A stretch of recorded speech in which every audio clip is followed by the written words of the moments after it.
And welcome to what you've all been waiting for, and that's Life Science on Learn Extra Live. I'm Katleho, and this is Eugen. How are you, Eugen? Good in yourself, Katleko. Great, thank you. So today we're doing ecology. Please tell us more. Well, we're going to focus on ecology again, and we're working with the energy pyramids, and we're going to look at how energy is transferred in an ecosystem. Okay, awesome. That sounds really interesting. So you guys already know what to do. You need to stay focused today, and of course, keep chatting to us. You can go over to your board again. Thanks.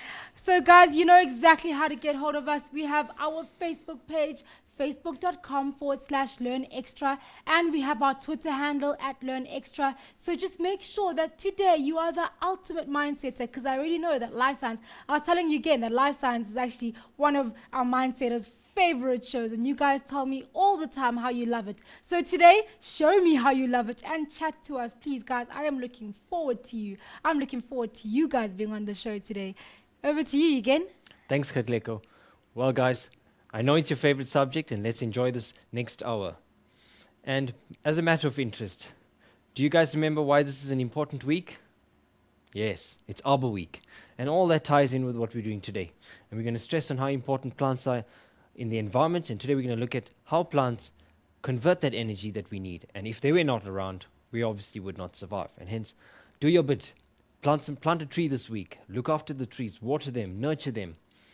Join an organization, get involved in some of these initiatives, and I can guarantee you, investing in a tree today is the best thing that we could do. Let's get back to matters of the day. So, we've been focusing on ecology over the past couple of weeks. We've looked at the biosphere, we looked at the biomes. We will look at the biomes in the next couple of weeks. We've looked at how the abiotic factors and the biotic factors interact with each other. And today we're going to look at how energy flows in the ecosystem, and we're going to do that through studying different energy pyramids or ecological pyramids. Let's get down to work, guys. Right. So just to revise the concept of ecology, and we said that ecology was the study of the relationship between the biotic factors and the abiotic factors in the environment and how they interact with each other. Right. So if we just recap on what we've done already, here we see an image of the different factors interacting and influencing the environment. Here we've got the sun providing radiant energy, and that radiant energy is available to the organisms, and they will utilize that energy for photosynthesis, and they'll convert that energy into energy that is used by the different levels. We also see the effect of different physiographic factors in the environment. Let's move on to the next slide, and let's look at what food chains are. Last week we spoke about food chains, and we said that a food chain was an illustration or was a representation of energy was transferred from one organism to the next. Okay, so here we see a food chain set out in a flow diagram that shows how the organisms eat other organisms,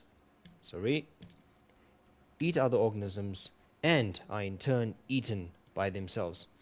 We discussed last week the different trophic levels, and just to recap on that, okay, so we looked at producers as being the organisms that photosynthesize and convert the radiant energy from the sun into chemical energy by the process of photosynthesis. We then looked at the first trophic level, which is normally made up of your primary consumers, and these are the organisms that will utilize the plants and convert that energy into their muscle, and that will be then a source of energy to your secondary consumers, who will in turn be the second trophic level. And we looked at how that energy is then available to the tertiary consumers in the third trophic level. And we also noted that along the food chain, energy is lost in the form of heat, and not all the energy is available to the next trophic level. We also spoke about the importance of the decomposers in an ecosystem and how they help return the nutrients into the nutrient cycle.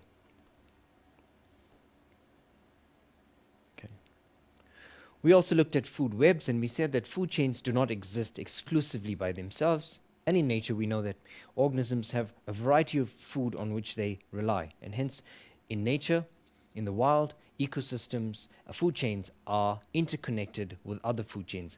And we refer to that as a food web. So a food web is a series of interconnected food chains in an ecosystem. If we look at this simple food web, Here we see the primary producer being the plant, and here the plant produces energy which supplies the first trophic level, which is made up of beetles, a mouse, and a hare. And these in turn, as the primary consumers, provide energy to the secondary consumers, that would be the jackal, the eagle, and the snake. And we also see how these various food chains are interconnected into other food chains. And that is essentially very important in an ecosystem. To sustain that ecosystem, food chains need to be interconnected to ensure that organisms survive. Okay.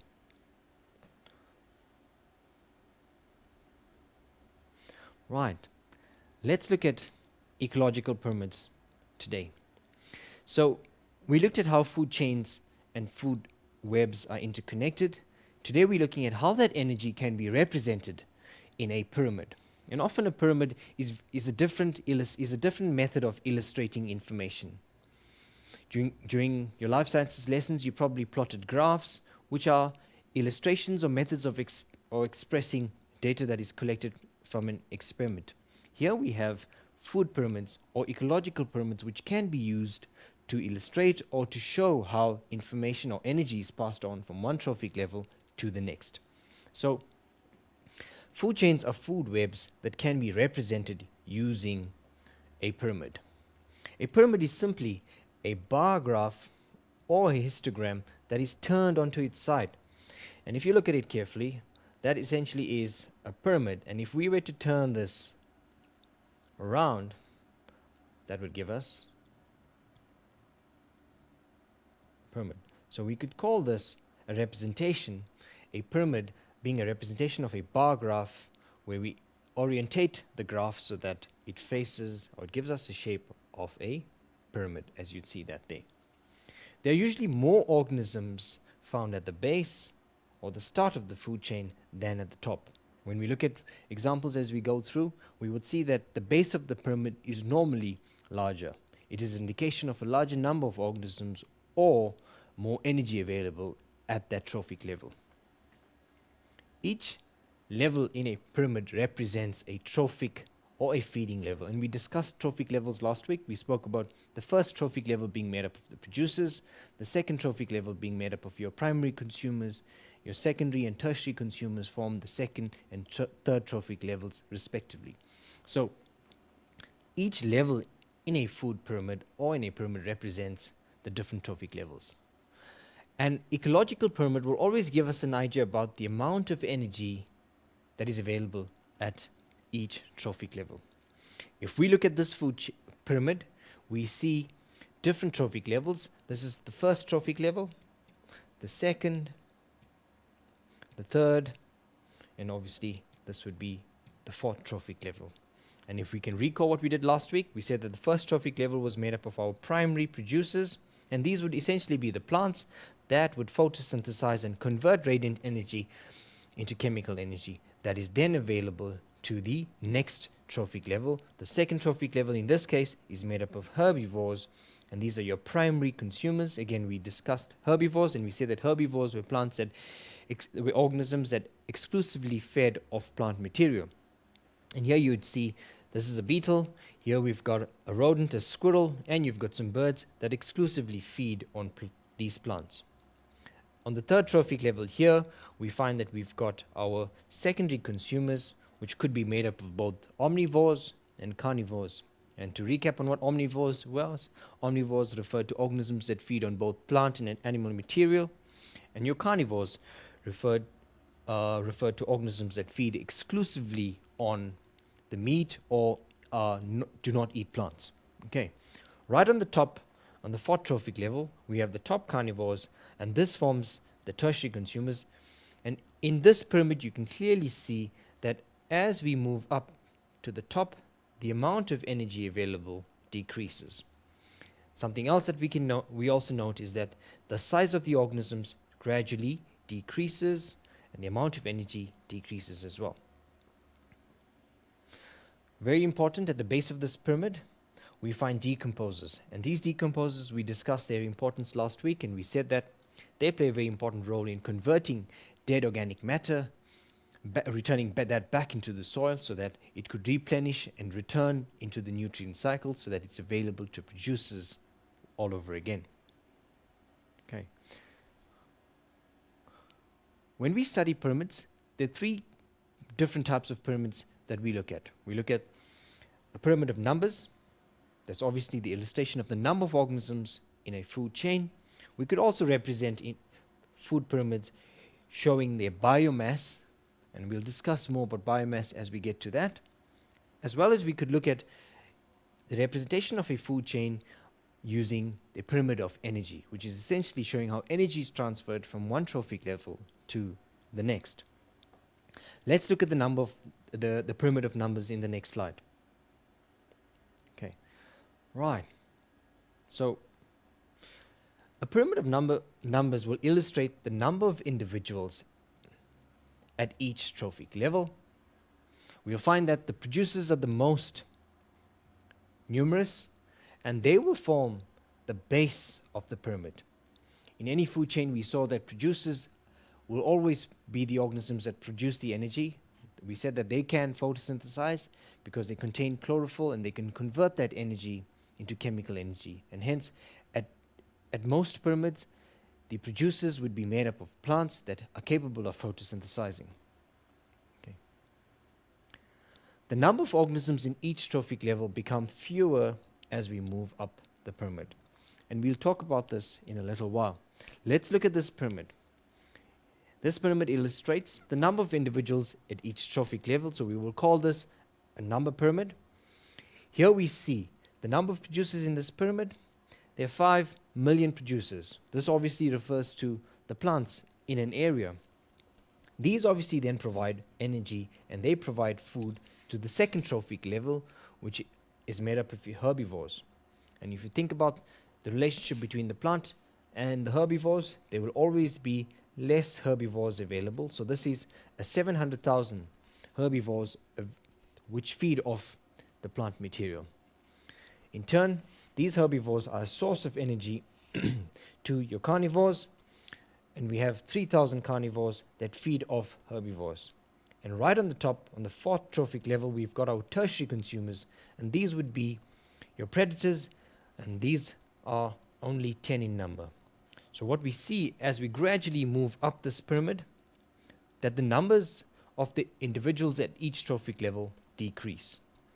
In order for any ecosystem to be sustainable, we would need to have the number of individuals decreasing as the trophic levels increase. What would happen if that was turned around?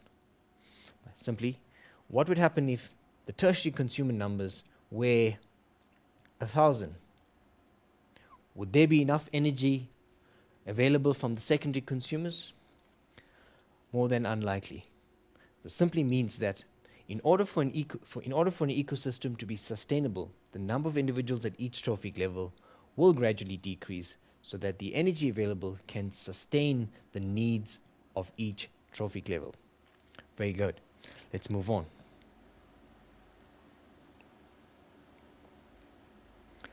Right. So we're still on the pyramid of numbers. Here we see two different types of pyramid of numbers. Here we're looking at a pyramid of numbers of a grassland community. And in this we see we've got producers, again, as on our first trophic level. We've got herbivores in the second trophic level and your consumers in the third trophic level. And let's look at which are these organisms occupying the different levels. So we have plants as usual, and these are 200 glass plants. And hence, the length of this line indicates the number of organisms. On the second trophic level, we have 10 field mice. And if we look at the length of this bar on that pyramid, will represent the number of individuals. Right on the top, on the third trophic level, we've got a narrower bar, and that refers to a single spotted owl. I will show you illustrations of spotted owls. And if you recall, the spotted owl is the predator, and obviously he would be perched right on top of this tree, and he'd be feeding off the field mice, and the field mice in turn will be feeding off in the grass that's available to them. So when we look at this pyramid, we can clearly see the amount of energy decreasing. More importantly, the number of individuals at each trophic level gradually decreasing. In diagram B, we look at we look at the number of individuals in a community, in a baobab tree community. And obviously, if you guys have seen your textbooks, you would have seen the baobab trees. These are these huge trees, and obviously they could be an entire community by themselves. It could support an entire community by itself. Here we see a single producer on the first trophic level, and obviously because it's a huge tree, we refer to that as one baobab tree. However, the amount of energy available in that would be able to sustain an entire food chain. And let's look at what's the second trophic level. When we look at the second trophic level, we see that the second trophic level is, the length of that indicates 1,000 caterpillars. So these caterpillars feed off the leaves of the baobab trees. And in turn, on the third trophic level, we've got hornbills, which feed off caterpillars. And here we have 2 hornbills that live on this tree, which feed off the caterpillars. These are the primary consumers, and you'd see that the number of individuals are much less than the number of caterpillars that we saw in the second trophic level. Finally, on the third trophic level, we've got your secondary consumers, and we have a single black eagle that would in turn feed on the hornbills. Here we see a slightly unusual pyramid, only because the baobab is a huge tree, but the amount of energy available in it does equate to being sufficient to supply the energy to the caterpillars that form the second trophic level.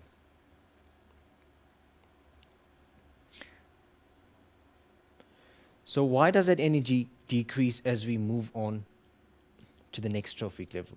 We saw that during the transfer of energy from the first trophic level to the second trophic level, lots of that energy goes into the physiology of the animal. And we know that in winter we tend to eat a lot of food, and it's not because we're hungry and greedier at that time, but I think it's because of the energy that we need to heat our bodies up. We tend to lose lots of energy to the cold environment, and hence we tend to eat a little bit more so that the body sustains the heat, the temperature that we need it to. If you look at animals that normally hibernate, they will tend to eat lots of food before the winter sleep, and that energy will provide the fuel to produce the heat during their winter sleep. And that is how energy is lost to the environment from one trophic level to the next. Okay. So if we look at this, you see that as we go up a food chain, the number of organisms in each food chain becomes much lower. So we see that the number of organisms become much lower. Here we've got 10,000 blades of grass, we've got 100 zebra that feed off that, and 10 lions that rely on those zebras to sustain the energy needs.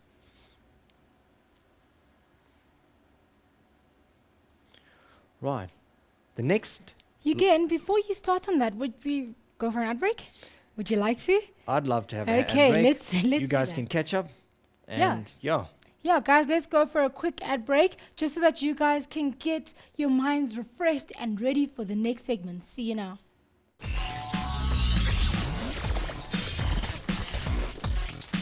Welcome back, Mindsetters. Just in case you've just joined us, we are doing life sciences. Today, we are focusing on the ecology and the ecosystems. Please say that word for me, the pyramid one. Ecological pyramids. That's it we're focusing on today. So I hope you guys have come through from far and wide to join us today. I know that we have mindsetters from all over Africa. So if you are from all over Africa, welcome. Welcome to Mindsets. And as always, we're here to take any one of your questions that you may have.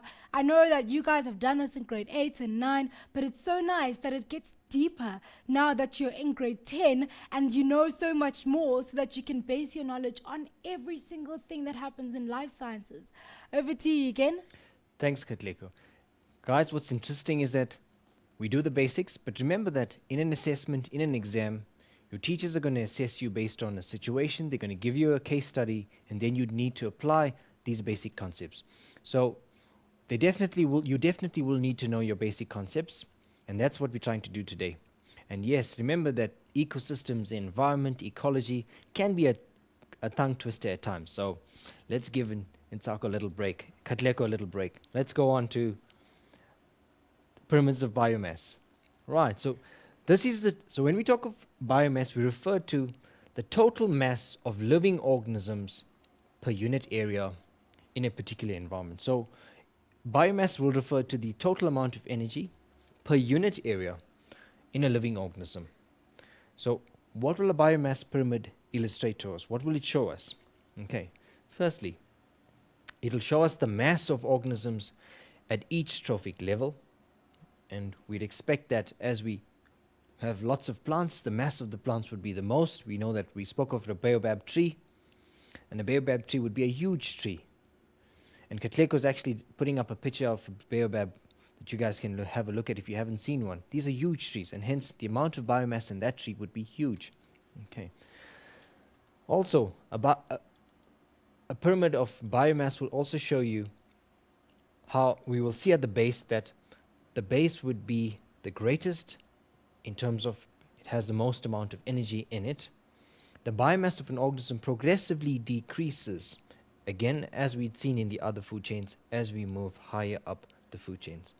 We saw that in the energy pyramid, we saw that in the food pyramid, that as we go up the trophic levels, the number of organisms decrease. Here we're looking at the biomass pyramid, and we'd see that as we go up the biomass pyramid, the amount of biomass gradually decreases. And this is definitely due to the amount of energy being available at each trophic level, and lots of it is lost to the environment as heat as well as through excretion. Okay. Let's look at a pyramid of biomass. Here we can see we've got grass at the first trophic level, and that has 10,000 grams per meter squared. If we look at a water hog, the biomass of a water hog is 100 grams per meter squared. If we look at a lion, 10 grams per meter squared, and the lion will have parasites on them, and these are fleas that feed off the lion, and this would have a biomass of 1 gram per meter squared.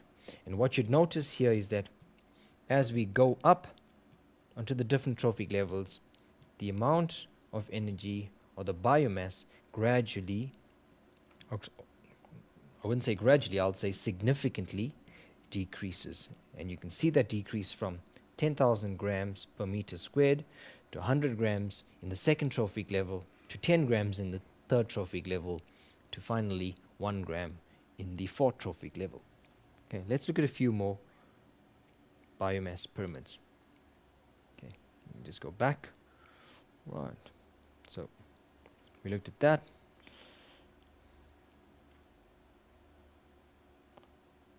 The pyramid of energy, the third type of pyramid that we need to look at this afternoon. Okay, so these pyramids show us how much energy is available to organisms at in a particular environment over a given period of time. So again, an energy pyramid will show you the amount of energy available to each trophic level in an ecosystem at any given period of time. We looked at the lengths of each bar, and we said that the length of a bar will show you the amount of energy available per unit area in each trophic level. Let's look at this example. Here we see again, we've got the first trophic level, the second trophic level made up of your primary consumers, your third trophic level, and your fourth trophic level made up of your tertiary consumers. The producers form the base of the pyramid, and we see that they have 1,000 kilojoules of energy available to them, and this is obviously the primary producers, which would be plants. These in turn supply energy to your primary consumers, and the amount of energy available in the second trophic level is 100 kilojoules, and we can see that that has decreased already. And as we move up to the secondary trophic level, the third trophic level, the secondary consumers, we see that there's only 10 kilojoules of energy available to the secondary consumers or the carnivores. And as we move up, that further decreases to 5 kilojoules. What is interesting to note is that the amount of energy will constantly decrease, and if you guys look carefully, there's some pattern that I'm going to discuss soon. In terms of, if you look at the pattern in terms of the way the energy is decreased, we would see that, and I hope you guys are picking this up. I'm going to look at that in the next slide. Okay, let's go back to pyramids of energy. Right. Let's move to the next slide, guys. Right. So we saw that at each trophic level, about 90% of the energy is lost. And that's a huge amount of energy to lose for any organism. And why is that energy lost? Yes, we spoke about this. Lots of the energy is lost because the organism needs to maintain. If it's a warm-blooded animal, you need to maintain its body temperature. And most organisms spend lots of their energy in movement. Very little of that energy gets used to build up their body mass or their biomass, and hence the energy is lost during physiological processes. It's lost through excretion as well as through heat from their body surfaces. And we see that, and that's the reason why 90% of the energy is lost. Thus, the total energy passed from one trophic level to the next is only 1/10 of the energy received from the previous organism. That simply means that the next trophic level gets 1/10 of the energy available to them from the previous, which is very little, guys. And hence, as we go up the trophic level, these organisms, the second, the third, and the fourth, would need to eat more food to satisfy the requirements of their bodies. Therefore, we say that animals at the top of the food chain need a lot more food to get the energy need. And we said that if you look at a lion, it's a huge animal, and hence it would need to feed, and it need to feed regularly to sustain its energy requirements, because lots of the energies, it's going to run, it's going to feed, it's going to hunt. Lots of the energy that it gets from its food is utilized in building up body mass, in moving around, in maintaining its body temperature, and hence it would need to feed regularly to maintain, to survive. As a result, it takes lots of producers to support a few consumers. If we look at this food chain here, if we look at this ecological pyramid here, and this is obviously an energy pyramid. If we look at this, we see that these are the producers, again, the first trophic level, and 100% of the energy that they have trapped into their body is available to the next trophic level. Of the 100%, only 10% of that energy is passed on to the primary consumers. So we can see that gradual decrease in the amount of energy, and then your secondary consumers would only get 1% of that energy, and finally your tertiary consumers only receive 0.1%, which is 1/10 of the energy from the previous trophic level. So lots of energy being lost as we go through from one trophic level to the next.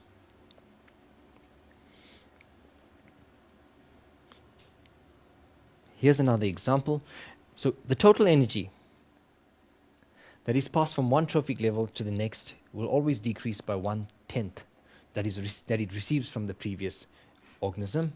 Therefore, animals found at the top will need a lot more energy to get the energy needs. Let's look at this diagram very quickly. And here you can see again, producers. Here we refer to the units, kilocalories. I'm going to do that, kilocalories. I'm going to explain to you in a while what a calorie is and what a joule is. Here we see the producers producing 1,000 kilocalories. And of that, if we divide this by 10, that's the amount of energy then available to the secondary or the primary consumers at the second trophic level, which is 100 kilocalories.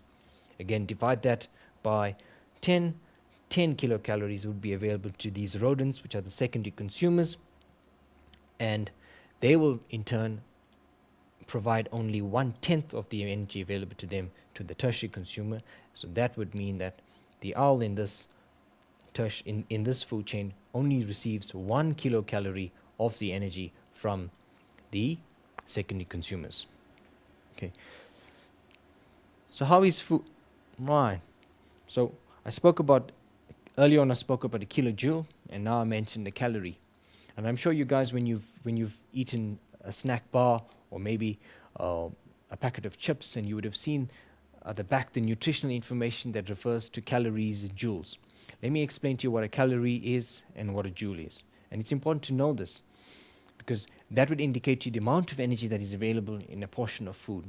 So let's look at what a calorie is. If we were to define a calorie is the amount of heat that is required to raise the temperature of 1 gram of water by 1 degree Celsius. So simply it means that if we had 1 gram of water and we produced heat and the temperature of the water increased by 1 gram, the amount of energy that was required to change the temperature of the water by 1 degree would be 1 calorie. Now, I've done this experiment in school with some of my learners. I've tried to estimate the amount of energy available in a peanut and compare that to the amount of energy available in an almond or another nut. What we did was we set up a test tube with 10 mLs of water. I'm going to show that to you on the board here. We set up a test tube with 10 mLs of water in there. So we added in 10 mLs of water. I placed in a thermometer over that, and that was placed over a tripod stand. Okay, and then on a Bunsen burner, I used a peanut and I lit the peanut, and that obviously burnt and produced energy. I then placed the peanut under the test tube and I heat as the peanut burnt. It heated the temperature of the water, and the initial temperature of the water was measured, and after a period of time, when that peanut burnt off, we measured the temperature after the difference in temperature, and we recorded that. So we measured the initial temperature and we measured the final temperature, and thus we could work out the amount of energy that was produced by the peanut. And that's a very simple way of doing that in a practical. We're not doing that today, but I just explained to you that. Let's look at what a calorie measures in terms of joules. A calorie would measure 4,183 joules. So what is a joule? Okay, let's look at that.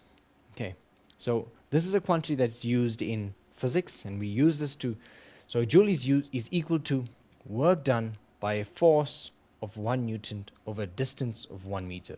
So basically, it is a standard international unit to represent energy, and hence we represent energy, we refer to amounts of energy using the unit joules, and if you wanted to know, it was the amount of work done by a force of 1 Newton over a distance of 1 meter.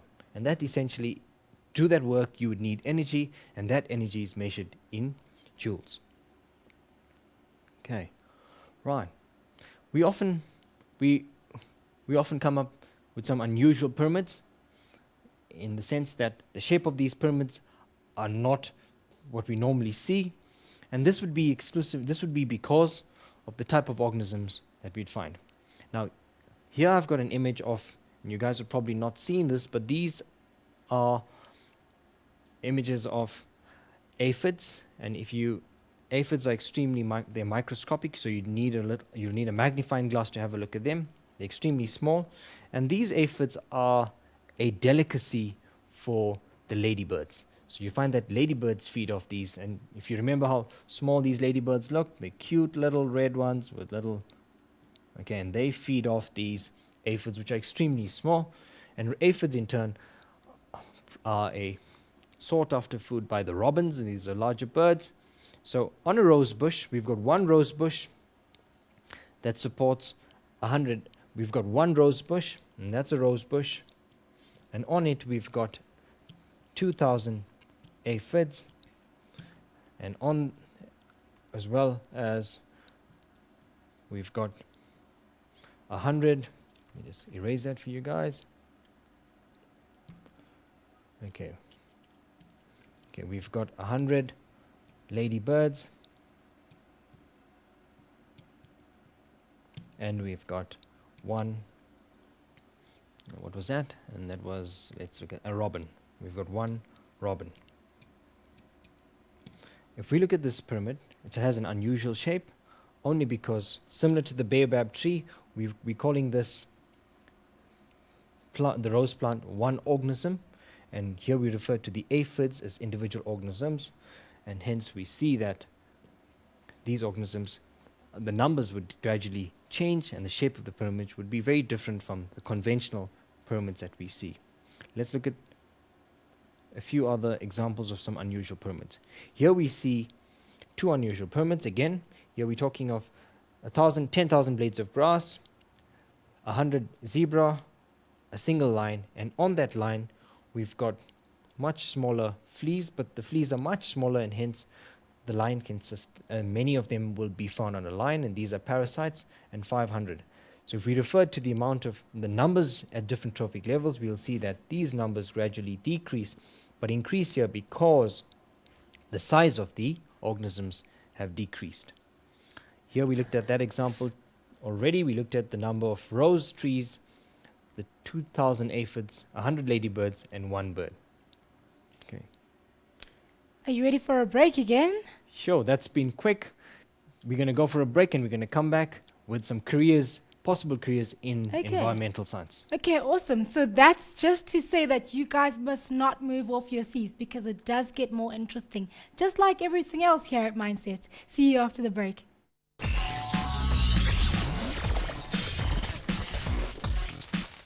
Welcome back, guys. As I told you, it does get more interesting. So for those that didn't leave their seats, well done to you, because you have absolutely been awesome this show. And I can really tell when people have been tuned in and watching, because I can tell from your involvement on the page, and it's absolutely awesome today. So well done, grade 10s. Over to you again. Thanks, guys. Some interesting questions that you guys are putting. We're going to get to some of those questions now. But now we come to that time in the program when we're looking at possible careers in environmental and ecology. What is interesting to note, guys, is that you guys need to think about what you want to do in the future. The jobs that you probably want to do not exist at the moment. So remember that the environment is a topical issue, lots of concern about changes in environment. So if I were you and I'm passionate about the environment and you love life sciences, you should seriously think about a career in environmental studies or environmental science. So what I'm going to spend the next few minutes looking at possible careers that you could look at getting into grade 11 and before you start applying to these universities to secure your admissions. So lots of opportunities for you guys to look at. Let's look at possible career options for you guys. Right, so when we look at the environment, it provides many exciting,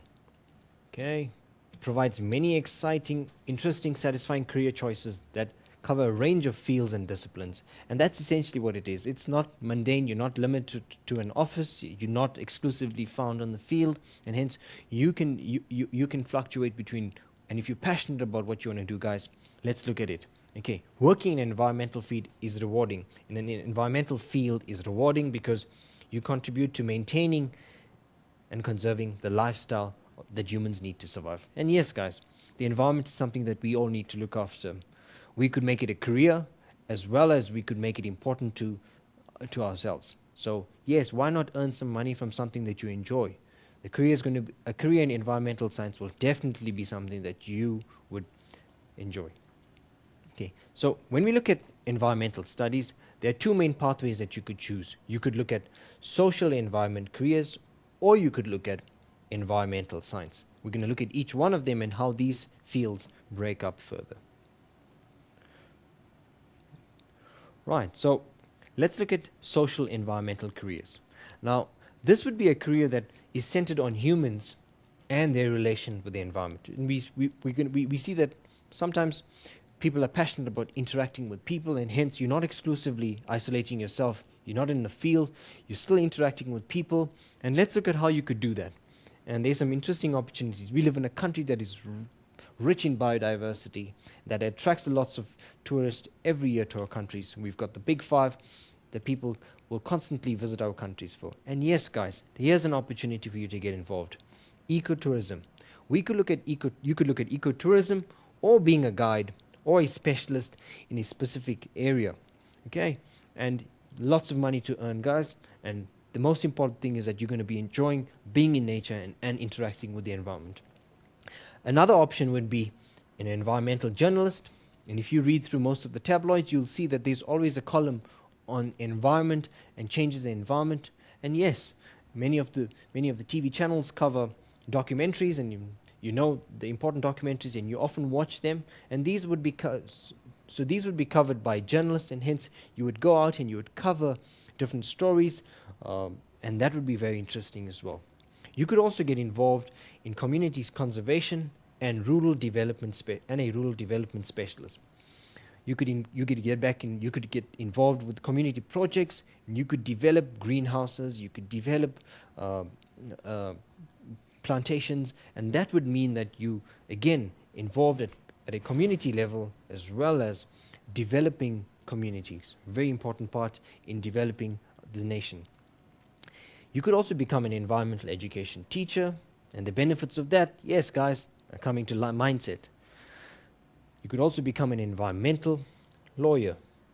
And if we think about how multinational companies need to protect themselves, they often need advice. And to be an environmental lawyer, you could then sit in one of these companies and advise them in terms of the protocol that they need to follow so that their projects are environmentally sustainable. You would need to know law very well so that you could advise them accordingly, and hence this could be a very good opportunity for you to get involved. So you could, if you're passionate about law, you could look at environmental law as well. Okay. Right. The other strand would be environmental science career, and here we could look at, these are careers that have to constantly deal directly with the environment, and here you're directly involved with the environment. Here you could look at possibly environmental manager or an environmental assessor. And these are people that go out, and they will go out in the environment, and before a major project, before a massive building or project comes up, these individuals will go into the area and they will assess the possible impact that would have on the environment, and you would need to advise them in terms of what they would need to do, whether this would be sustainable to protect the environment or not. You could also become a landscape architect, and obviously you need a bit of architecture in that, and obviously a good understanding of landscaping to enhance the natural beauty of the area. You could become a nature conservation officer, and you could work in one of the big game reserves in South Africa or anywhere in the world. You could also become a specialist scientist in biodiversity. And again, I mentioned how rich we are in biodiversity. Lots of opportunities for you guys. Waste management or pollution controller could be another option, and hence we know that waste management becomes a very important issue as we go forward in terms of the availability of free landfills, and hence we need to look at technology, and this would be where you'd be playing a very important role as a waste manager and a pollution controller. We could also look at environmental engineering, and this would be to getting involved with mines, getting involved with companies to look at how you could engineer different things so that we can look at how sustainable the future could be from an environmental point of view. Okay, I've prepared a few questions for you guys, and very quickly we're going to go through this. I'm going to see if we have any good questions that you guys have posted. I'm going to take a few. Let's look at the first question that I've put up. Okay, so the table below shows the data of two food chains. Here we have a desert food chain and we have a savanna food chain. Okay, so the question number one, draw and label a pyramid of numbers for the desert food chain, and this is out of 5 marks. Right, so we need to draw a food chain, a pyramid of the desert food chain. So this is what we're looking at. First, we need to identify the first trophic level, the second trophic level, the third trophic level, and obviously the fourth trophic level. So we're going to extend this page a bit. Right, and if you guys haven't seen a spotted eagle owl, I've put up an image for you. And remember that these are predatory birds, and obviously they would be right on the top in the food chain. So we've got to draw and label. So I'm going to extend the page slightly. So we can draw right here, guys. Okay. First trophic level, second trophic level, third trophic level. I'm going to scroll up a bit. So we said 200 decaying leaves. So here it's going to be 200 decaying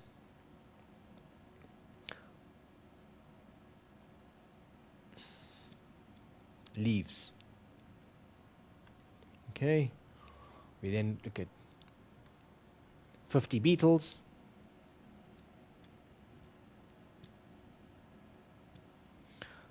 Two lizards. And the last one was one spotted owl. So we're going to call that one owl. Okay. So you then call this pyramid of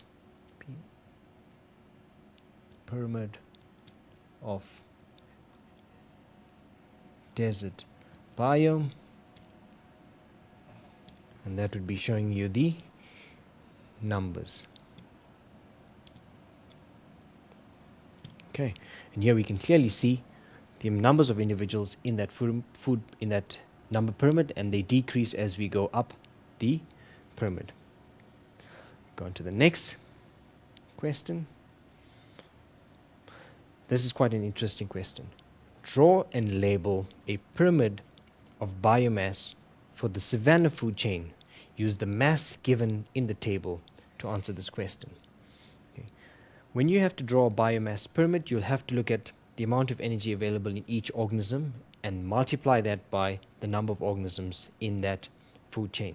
The acacia tree, if we look at the food chain, there's one acacia tree, so the biomass for that acacia tree would be, again, 250,000 grams. However, the caterpillars, each caterpillar weighs 200. There are 200 caterpillars and each caterpillar weighs 4 grams, so we've got to multiply that by 200 to give us a total biomass of 800 grams. If we look at the African hoopoe, this is a bird, guys, and here we can see this is 5, and so we multiply that by 5, which is equal to 300 grams, and the fleas are 100 grams, and we multiply that by 100, and that would be 5 grams. This would give you the numbers available to draw each trophic level, and if we were to, before we close, if we were to quickly draw this, we would get a representation very quickly, just so that I finish. That is what it would look like. Guys, before we wrap up for this afternoon, very quickly, we're gonna, okay, and this is a mind map of what we've done. So this is up on this website, and you guys can have a look at this. So we looked at the biosphere during the first few lessons. We then went on to factors that affect the biosphere. We looked at the biotic factors, the abiotic factors.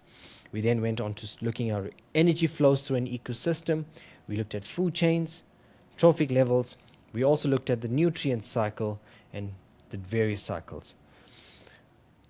So remember that when we look at the ecosystem, we cannot look at any factor by itself.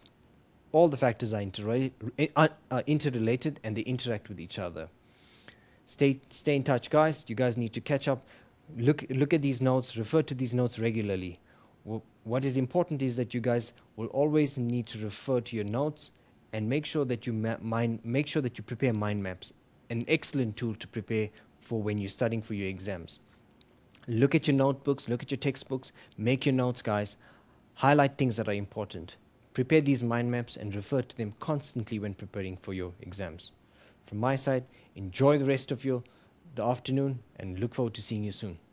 Thank you again. Thank you guys for such an awesome show. You guys are always great to be with. As you again said, remember, make notes, make nice, colorful notes, make mind maps, anything to help you learn. All of us are different. Remember that. So your learning is not other people's learning. So make sure that you always stick to what works for you so that you can pass and not work on other people's, because other people may not pass, and there you are following them. So make sure that you always stay true to what you believe in and what you can do to change anything that you may need to change.